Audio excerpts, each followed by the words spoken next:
नमस्कार दोस्तों। चित्रलेखा रेडियो कहानी में फिर एक बार आपका स्वागत है। हम सुनने जा रहे समर्पण कहानी का दूसरा भाग। पिछले भाग में हमने राधा और सीमा की जिंदगी की एक झलक देखी, उनकी मेहनत और उनके प्यार को महसूस किया। हमने देखा कि कैसे वे दोनों अपनी छोटी सी दुनिया में खुश हैं और कैसे राधा एक माँ और बाप की तरह सीमा का ख्याल रखती है।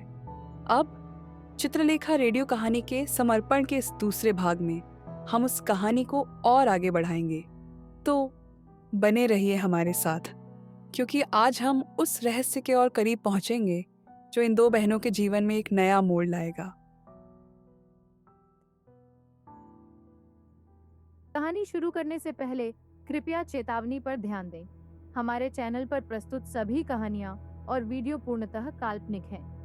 इनका उद्देश्य केवल आपका मनोरंजन करना है और इनका वास्तविक जीवन से कोई संबंध नहीं है। हम किसी भी व्यक्ति, समुदाय, धर्म या जाति की भावनाओं को ठेस पहुंचाने का इरादा नहीं रखते हैं। कृपया इन वीडियो को केवल मनोरंजन के रूप में देखें। यदि किसी कहानी या पात्र में कोई समानता पाई जाती है तो वह केवल एक संयोग है। हम आपसे अनुरोध करते हैं कि आप इन वीडियो को सकारात्मक दृष्टिकोण से देखें और किसी भी प्रकार की गलतफहमी से बचें। आपके समर्थन के लिए धन्यवाद।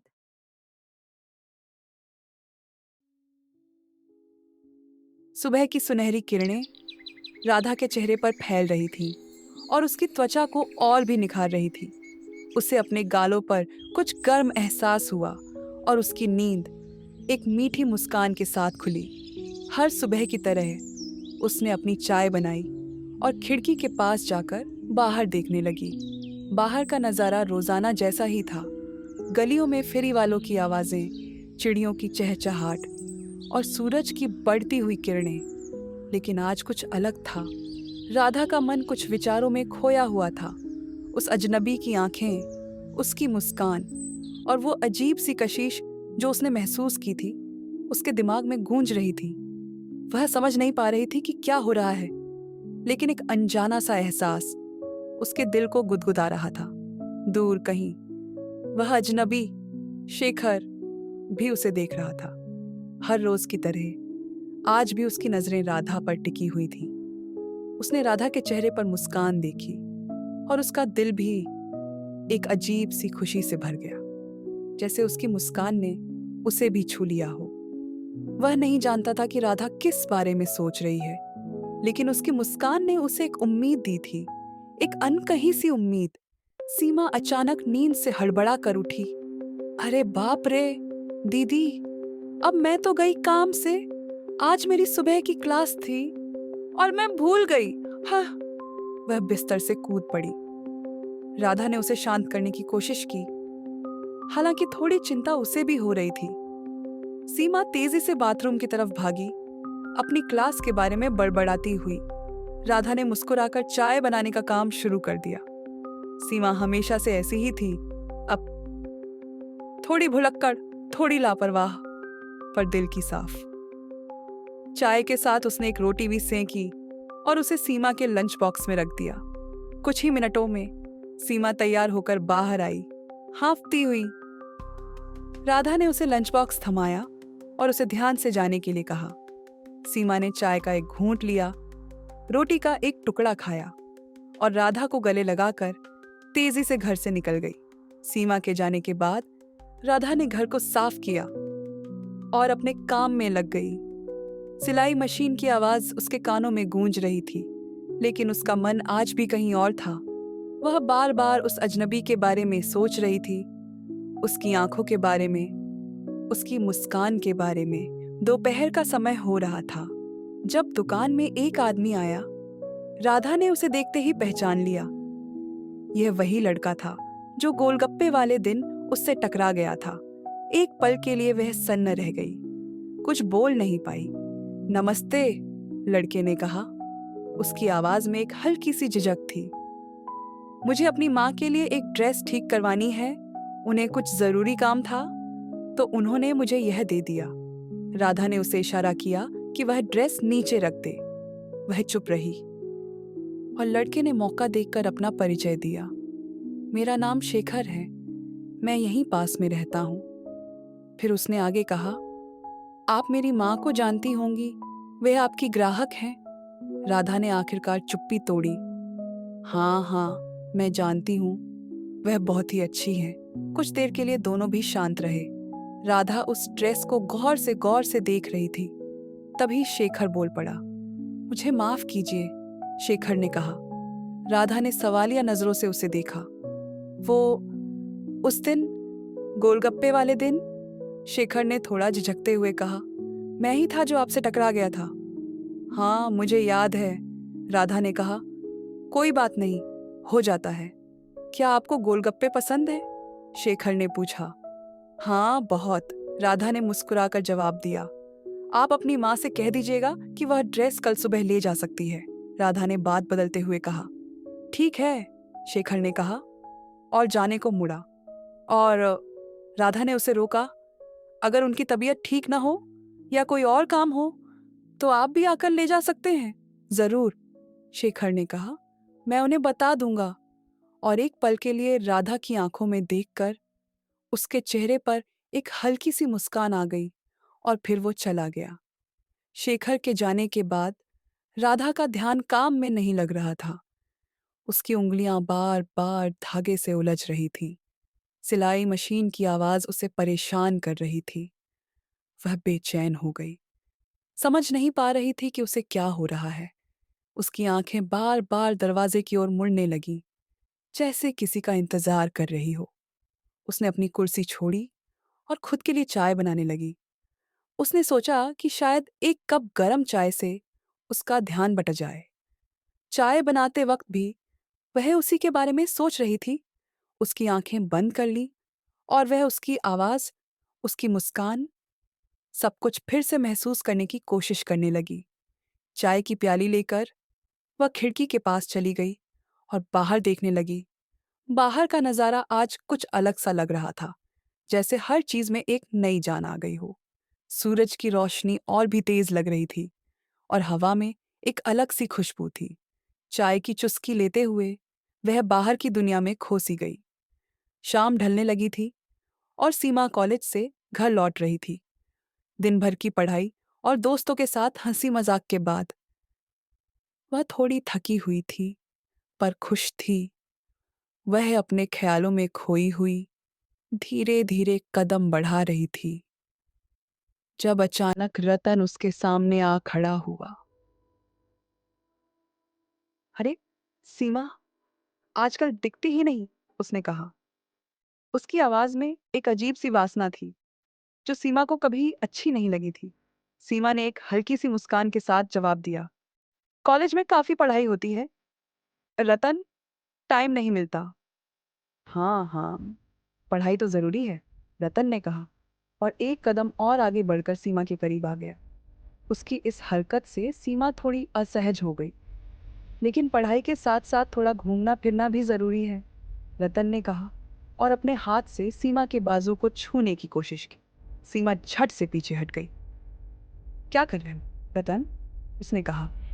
उसकी आवाज में एक हल्की सी सख्ती थी। कुछ नहीं, बस ऐसे ही, रतन ने कहा और फिर से सीमा के करीब आने की कोशिश की। तुम्हें कोई परेशानी है क्या?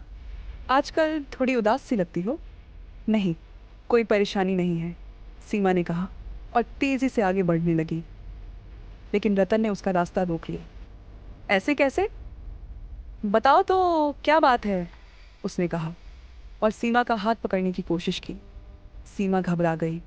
उसने अपना हाथ छुड़ाने की कोशिश की, लेकिन रतन ने उसे और जोर से पकड़ लिया। छोड़ो मेरा हाथ, सीमा ने कहा। उसकी आवाज़ कांप रही थी। क्या हुआ सीमा, रतन ने कहा। उसकी आंखों में एक अलग ही चमक थी। इतनी क्यों घबरा रही हो?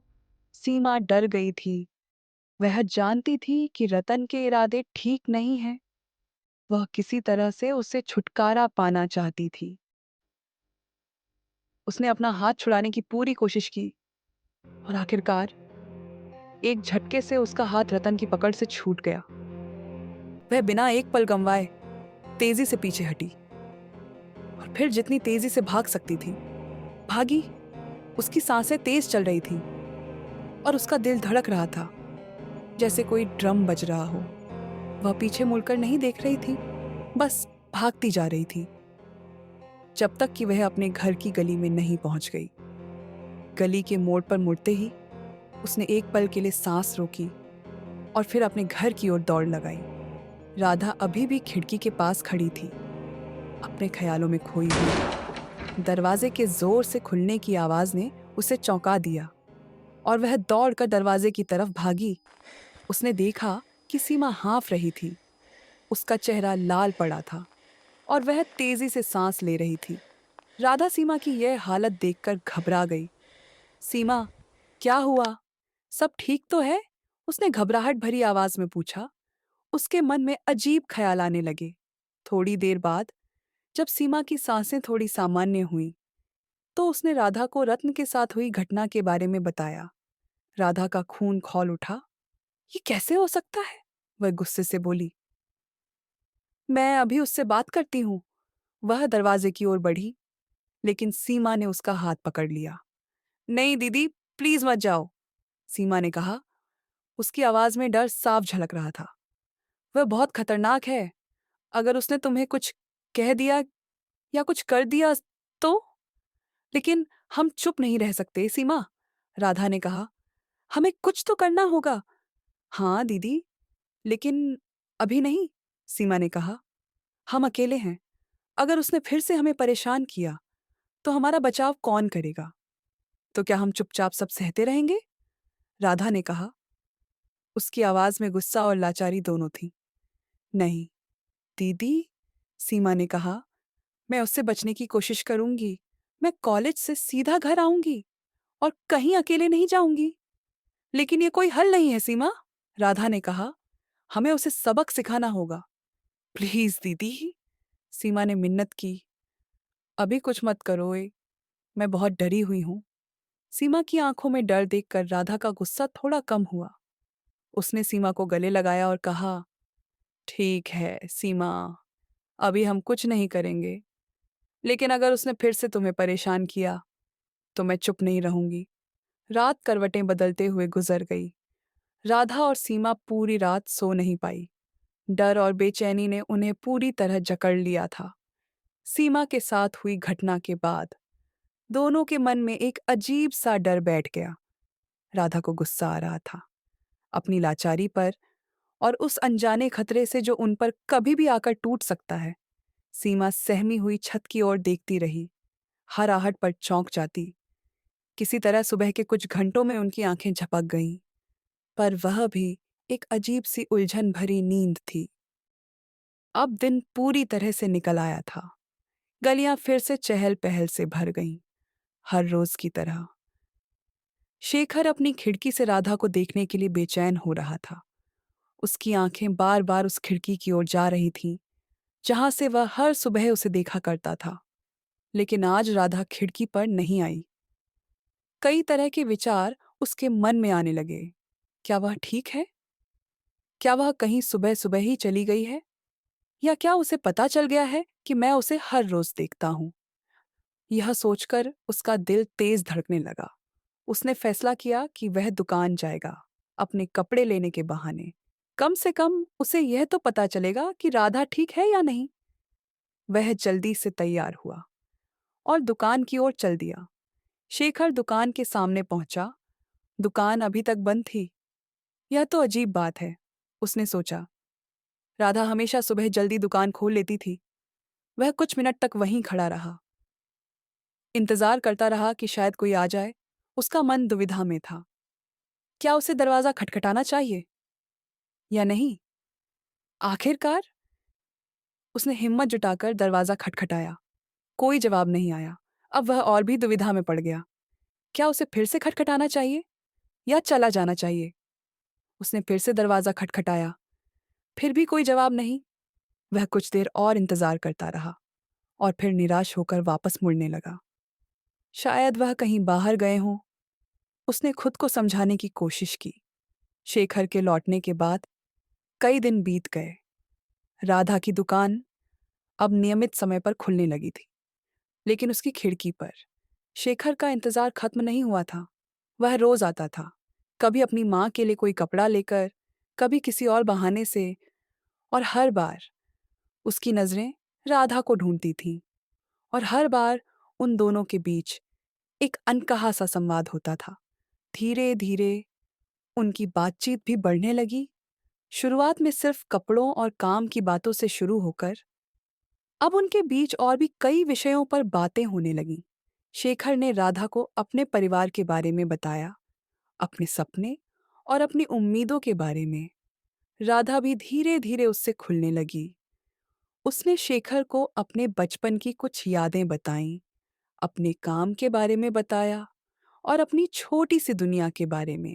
हर मुलाकात के बाद दोनों को एक दूसरे का इंतजार रहता था।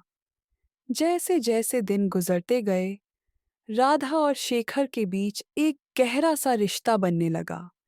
एक ऐसा रिश्ता जिसमें प्यार की एक मीठी सी खुशबू थी और एक दूसरे को समझने और सम्मान देने का एक अनकहा सा एहसास। उधर सीमा का कॉलेज का जीवन भी अपनी रफ्तार से चल रहा था, लेकिन उसके मन में एक अजीब सी बेचैनी थी।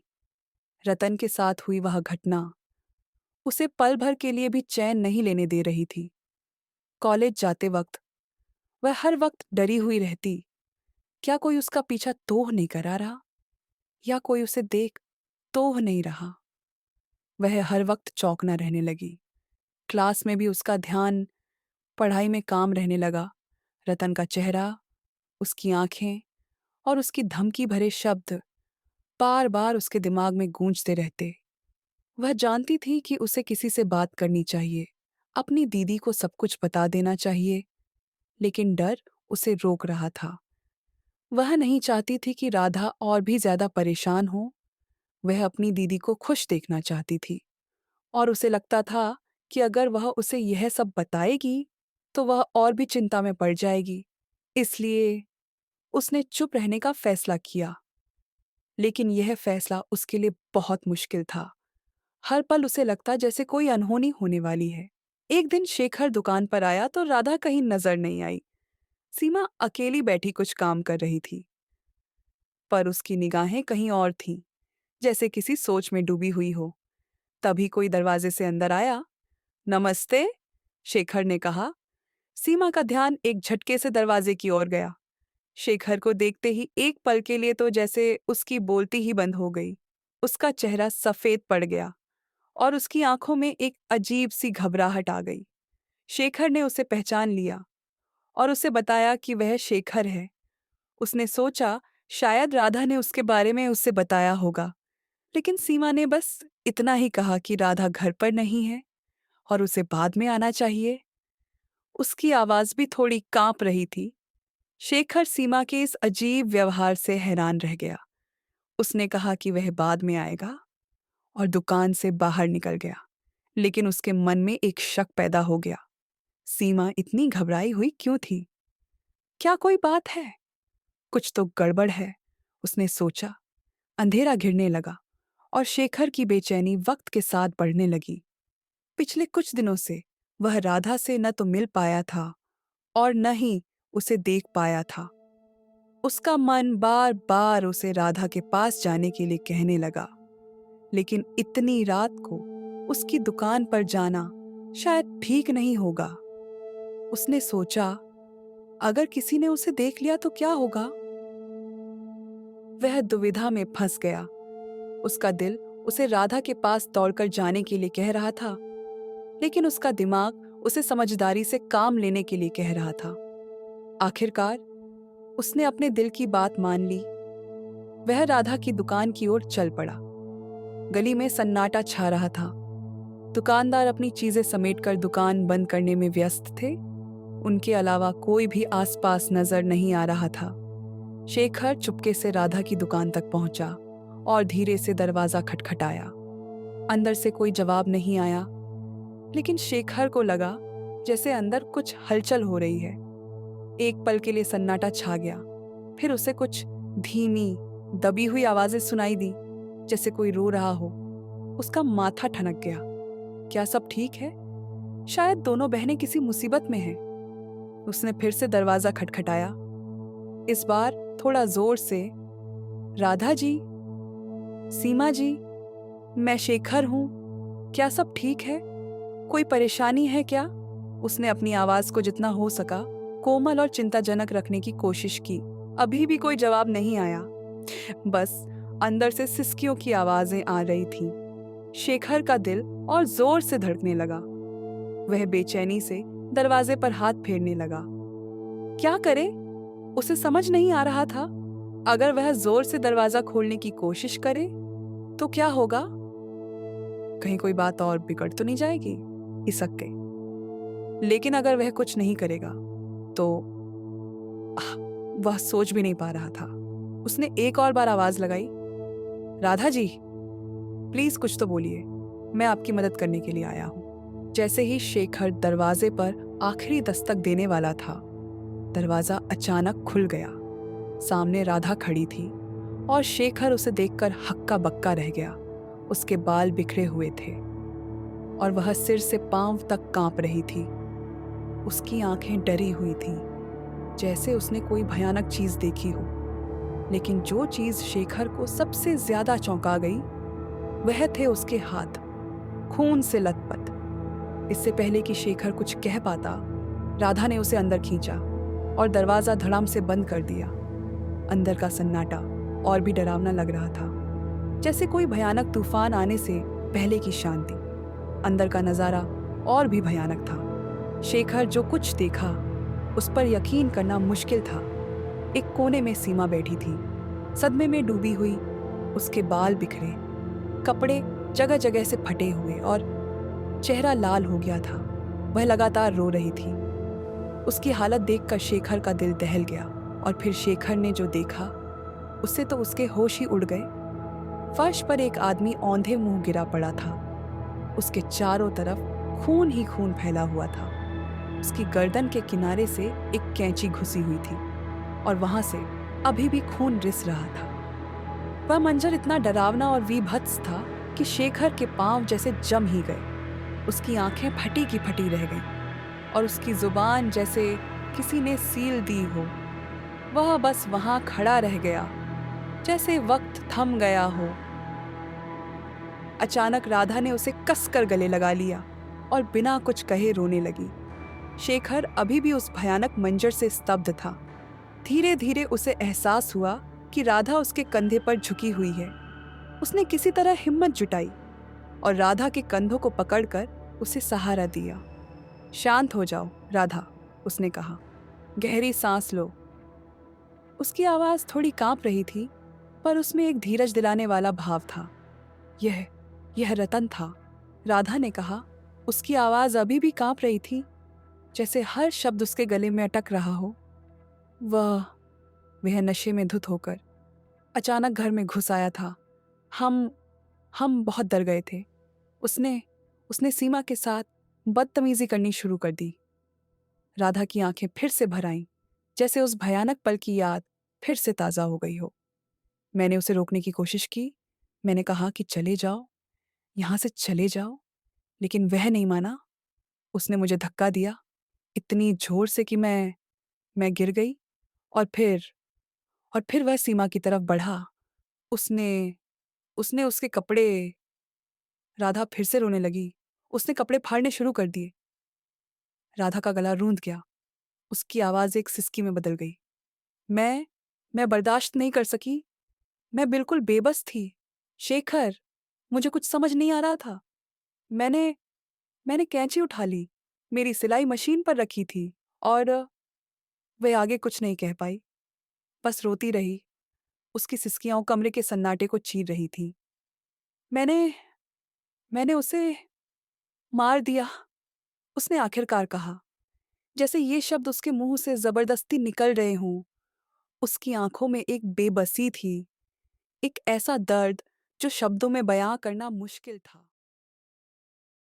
तो दोस्तों, यह था समर्पण के दूसरे भाग का रोमांचक और चौंकाने वाला अंत।